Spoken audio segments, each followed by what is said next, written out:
For those of you who missed the Apple keynote from this morning, Philip Molina and I, Sam Basher, are going to break down the highlights of the event and explain a few of the newest features in tech. Now, most of the first half of the keynote was talking about accessibility, which is actually a perfect introduction in my opinion. Apple's making all of the functions of their devices accessible to everybody, regardless of any physical impairments. From allowing joysticks and other accessories for like a motorized wheelchair to actually be used as a controller for your device. Also, they have this thing where you can use your iPhone as an amplifier for special hearing aids. So if you're like in a noisy restaurant, you can scoot your iPhone closer and you can hear better. It was just a really refreshing announcement that shows that these devices are really meant to just make everybody's lives easier. Yay! Then Tim Cook focused on the success of the iPhone 7 and iOS 10. But who cares?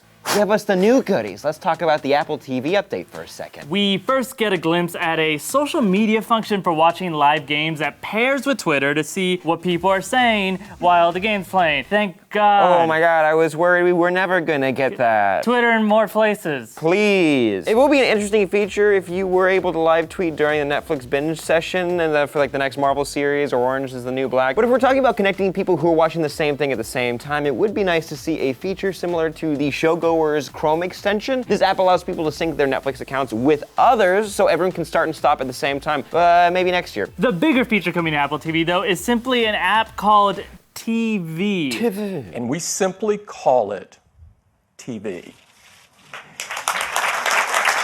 This new app, which is scheduled to be released for Apple TV, the iPad, and the iPhone in December this year, it combines all of your movie and TV streaming apps into one granddaddy umbrella app where you can access all of that stuff at once. Not just that, they'll all be organized by genre, sequel, and so on, but not by which app these films and shows are coming from. It's meant to be a one-stop destination for all your streaming needs across all your devices. As long as each of your flagship streaming apps are installed on your device, you can watch everything these providers have to offer in one place anywhere. Except, as of right now, Netflix and Amazon Prime won't be part of it. So what's the freaking point of this app? Why did we? Those are the two biggest things that people watch TV on, but whatever. So that's not a good sign for the TV app. I feel like I'm not saying that right. TV? But we're also talking about iTunes movies and shows, HBO Now, Stars, a bunch of other stuff is gonna be in it. It is interesting that they labeled it just TV. And with Siri, you can use voice commands to stream live TV. It looks like Apple actually might be getting closer to either competing with or actually bringing in cable providers. Interesting. Maybe next year we'll be able to watch live TV from every network on our Apple devices from the TV app.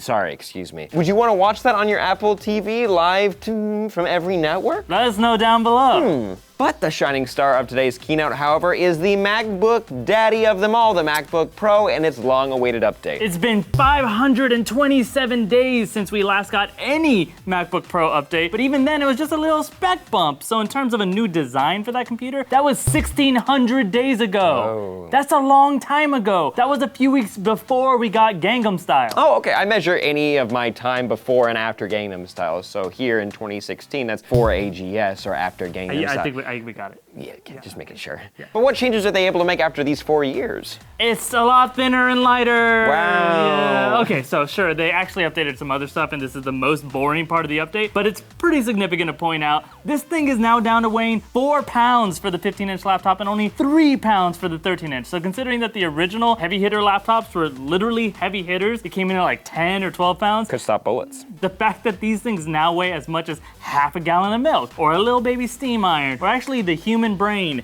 that's a big deal. Wow, that's how much mine weighs? Some weigh that much. Some of the other real subtle parts of the update before the biggie, we'll get to that one in a second. The trackpad is now way bigger, even though the current one was already pretty big, and it has that force touch sensitivity. Awesome. So now it knows how hard you're pressing on it, and with the new louder speaker, Siri can really scream loudly, "Stop it, you're crushing me, oh my God, my fucking pounds, oh, let go of me." And the keyboard got those thin style keys that they introduced on that new MacBook that has a little butterfly mechanism that makes them much flatter, but still feel real clickety-clackety, which we need. I need that. But the big news is that in place of the function keys at the top of the keyboard is now a new OLED strip, as in a little touchscreen. It's actually a retina display like your smartphone and can recognize multiple points of touch. And respond to gestures.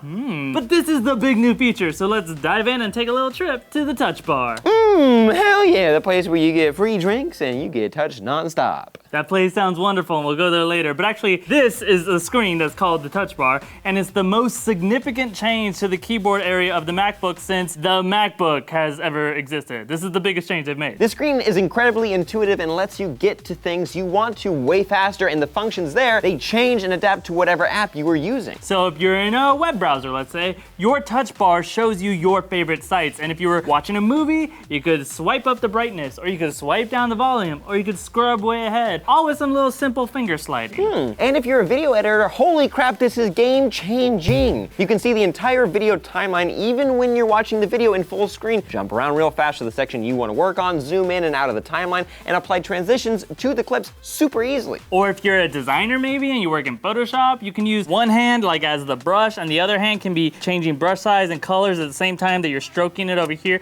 The brush, stroking the brush. Totally this two-hand way of working. It's really fun. I don't know if you guys can tell how much fun I'm having. Moving on, if you're a DJ, it can do cool DJ stuff. We don't know anything about that. We're not DJs. Do DJs watch this channel? Let us know. DJ. This bar also took a bunch of ideas that work really well on the iPhones and brought the best of that stuff to the Mac. For instance, it can predict what words you're going to write and suggest them for you.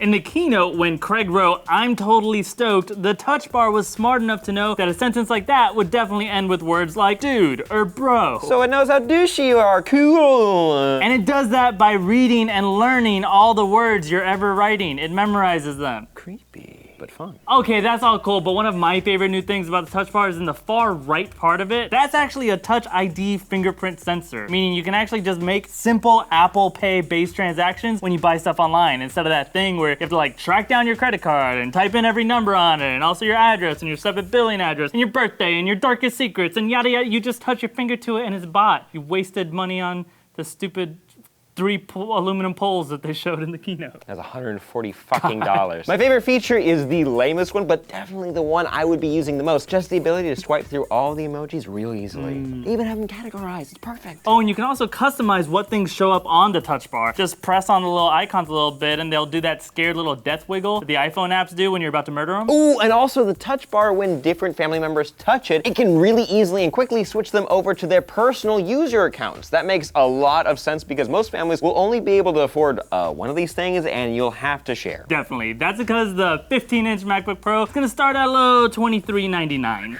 And the 13-inch MacBook Pro will start at $17.99. Whistle take two? Sure. And if you want the maxed out Mac Daddy, that's $4,300 or $43,000. I was about to say, that's a lot of fucking money. That's 4,300 smackers before tax for the 15-inch or the slightly more reasonable, but still you must be rich, $2,900 for the 13-inch. Woo!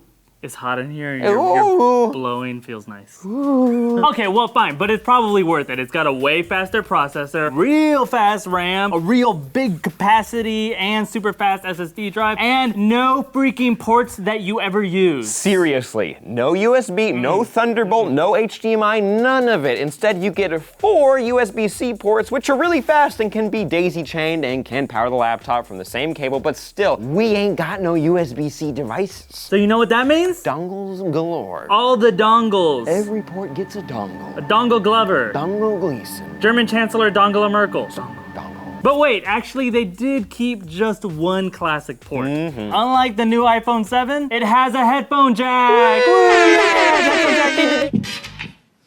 A traditional headphone jack. But that's a different style than the new headphones that are now coming with the iPhone 7s. Oh, and I already lost that dongle. So I can't use my brand new phone's brand new style headphones with my brand new computer. Garbage, damn it, this is such an awkward phase in time. It's technological puberty. Yeah, but it's also a real sad time, like puberty, because the DVD drive, as of today, it was quietly killed off with Apple no longer selling any computer with one. That old 13-inch MacBook Pro that had it was still on sale until today. And they're pretty much also killing the MacBook Air today too, since they body shamed the hell out of it on stage in that keynote. They were like, oh, look how fat and slow it is. Kind of a dick move. It also makes sense when all of your computers are thin. It's weird to continue calling them Air. It's like how French fries in France don't need the word French. Yeah, they're like they're mini baguettes. Exactly. But before we go pre-order our new MacBooks and Apple TVs, I'm gonna go watch Wrath, the new horror documentary from Morgan Spurlock on Discovery Go. If you're a fan of documentaries, you'll love it and it will open your eyes. If you love horror films, your life is going to be real different after this movie. Just wait for when the docu-crew goes to India. It's gonna get you rightfully scared. Ooh,